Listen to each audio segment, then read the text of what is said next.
Hi, welcome to Alan's Firearms and Guns Plus More. I'm Alan, and this is the FEG Hi-Power. It is a copy of the Browning Hi-Power, but this one is made in Budapest. FEG made a lot of these 9mm Brownings, and they're very good shooters. Not very expensive, you can get them pretty cheap, but they're an excellent shooter, an excellent copy of the Browning. This one is their deluxe version with the ribbed slide. It does not have a decocker on it, it just has a safety. That's a thumb safety right on the side. It is single action, it is not double action. So this is a copy of an older model. FEG is no longer importing guns from Budapest. They're not importing guns from anyone. So when you find them, they are going to be used. This one is in perfect condition with the original grips, and the inside of the grips are red. I don't know if you can see it. Inside, when you look in here, you can see the grip panels are red. That's how the original Browning 9mm grips came. But FEG copied that on their guns. So without any further ado, let's take this puppy to the workbench, field strip it, clean it, lube it, and reassemble it. Okay, here we are at the workbench with the FEG copy of the Browning Hi-Power. You can see it's very, very clone gun of the Hi-Power. Has a safety on it, which only goes into engages when you have the hammer back. Before I pull that trigger,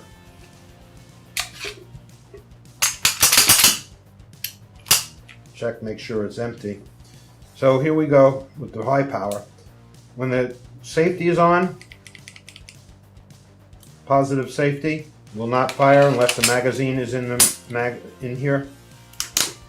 This is a nice one. It has the ventilated rib top. It's got just black sights. I'm not going to zoom in on it. They're military type grade sights, and it's a pretty nice copy. So we'll take the magazine out and let's take this puppy apart. To take this apart, it has 3 cuts. There's one here, which your safety goes into. There's one here, and then there's this cut. This cut is so this can pass through the slide. What's this cut for? It's pretty cool. What you do is you throw your slide back and you lock it into the locked back position with your safety. And now all you have to do, okay, so you're going to push your slide release up, and you're going to take something and push this pin down, just like that. And you want to use, I use the metal piece here, but I'm doing this so long, I'm pretty good at not marring things. Take my word for it. Either cover it with something when you push it if you're using metal, or use something like the back of a plastic brush or comb. The way you won't mar it. And then you just pull this out, just like that. And there you go. Release the lock. It comes right off. No need to pull a trigger or anything. And just like the Browning Hi-Power, you pull the spring back, bring it up over the lug, and pull it out. Move this forward, take it out, and we are totally disassembled. Very easy gun to clean. I'm going to hit this with a little strike hold, throw some down the barrel, shake it up, let that come out. Okay, I'm going to take a rag, up and down the slots of the slide, each side. Wow. Okay, so I'm going to fast forward this because look at all the dirt. I'm going to be doing this for a while.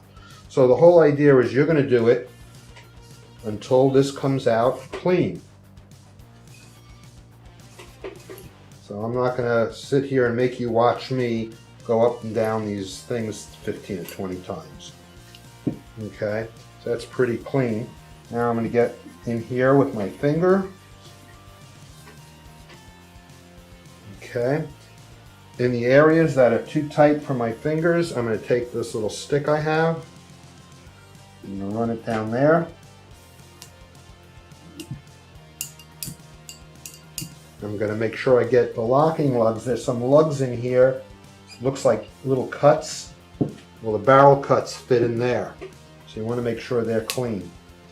So the barrel will get a positive lockup. You don't have to worry about it not missing any of the accuracy. You want to make sure you get your battery clean. Make sure you get underneath the extractor so you don't get all the dirt out from the extractor, so you have positive extraction. See, there was just a big piece of debris in there that I just found from the person who had this gun. That big black piece of debris was underneath the extractor. I couldn't even get the cloth underneath it. That's how bad it was. That would ride up over a round. So one of the reasons this person may have given me this gun is because it was failing to extract or something. Look at all that. Look at all that dirt. That's because someone didn't clean the extractor. Look at all this. Okay. So now I'm just going to go in there one more time with a cloth and make sure that there's nothing left in there. Now the extractor's all clean.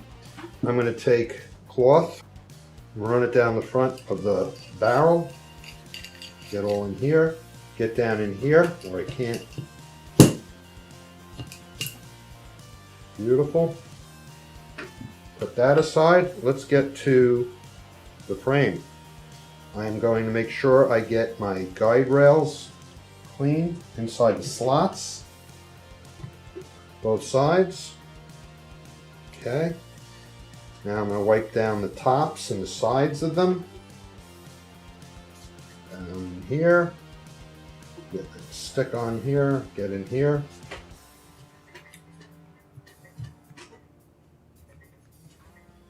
I'm going to clean my ejector. I'm going to take a look at it, make sure there's no chips, dings, or bad bends on it. I'm going to take a cloth with cleaner, and I'm going to go up and down inside the magazine well. Okay, I'm going to take this, clean this off, get all this cleaned off. I'm going to get in here. There's a little ball bearing in there. You want to get that clean. I'm going to clean off my spring.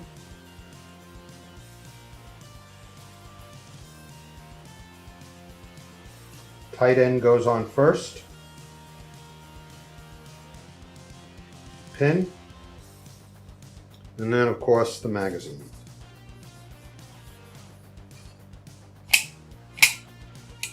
Now what I like to do is I like to get underneath the feeding fingers, so I push that down and let this come up underneath it.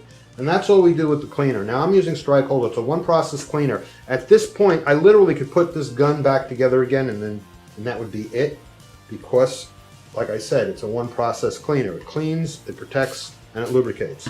But a lot of you don't use this stuff. You use regular gun cleaner. So I'm going to show you how to oil and lube the gun. First, I'm just going to go over the outside of this with Strikehold. If you wipe down the whole outside of your gun with cleaner, you're going to have to hit the whole outside of your gun with oil.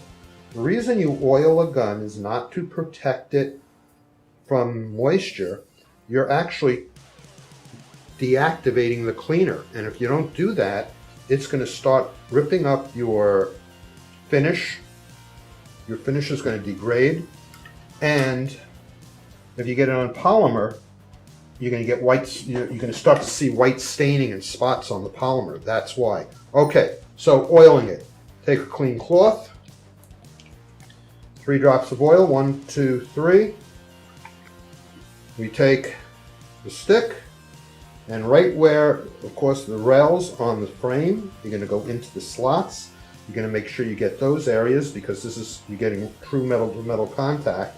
This is not just to deactivate top of the rails and the sides of the rails. This is not just to deactivate, this is to actually true lubricate. And now I'm going to wipe down the rest of this to turn off my cleaner. Anywhere where you touched it with cleaner, you're going to touch it with oil, including the inside of your mag well. Okay, the whole thing, anywhere where you touch with cleaner, you're going to hit it with this. But the important parts to make sure you have lubed are those slots and these slots in here, inside the slide. there, and there. Another place, just go in and out a couple of times of the locking lugs where the cams are, because that is a place that does move and touch metal to metal. So you just want to get that. But you want to just wipe down the whole inside, the barrel, all of the lugs. Make sure you get both the face of the barrel and particular attention to the ramp. Make sure it's clean. You get good, clean it up good.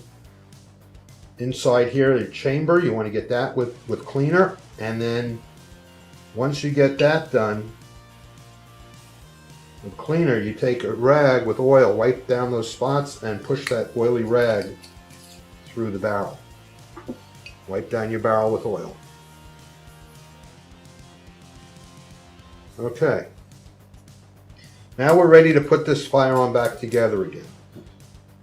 Barrel, take the slide, drop your barrel in it, slide it back to the lock position. You're going to take your spring, put it in here. Spring rod gets pushed forward.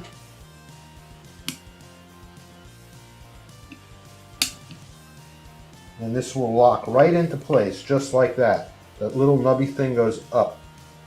This little flat part goes up. Whenever you take anything out of a gun, always check its orientation. Okay, so now we just put these two pieces together.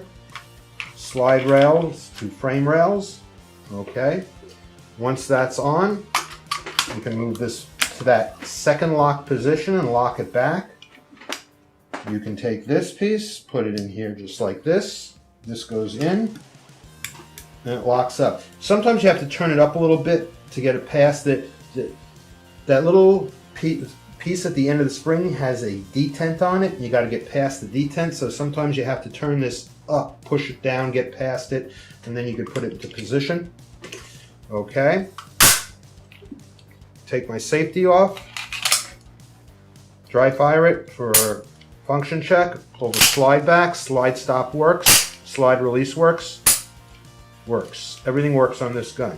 And that's it. That is the FEG 9mm copy of the Browning Hi-Power. Hope you enjoyed it. Please like and subscribe. See you next time. Thanks for joining me with the FEG Hi-Power. Please like and subscribe, and until next time.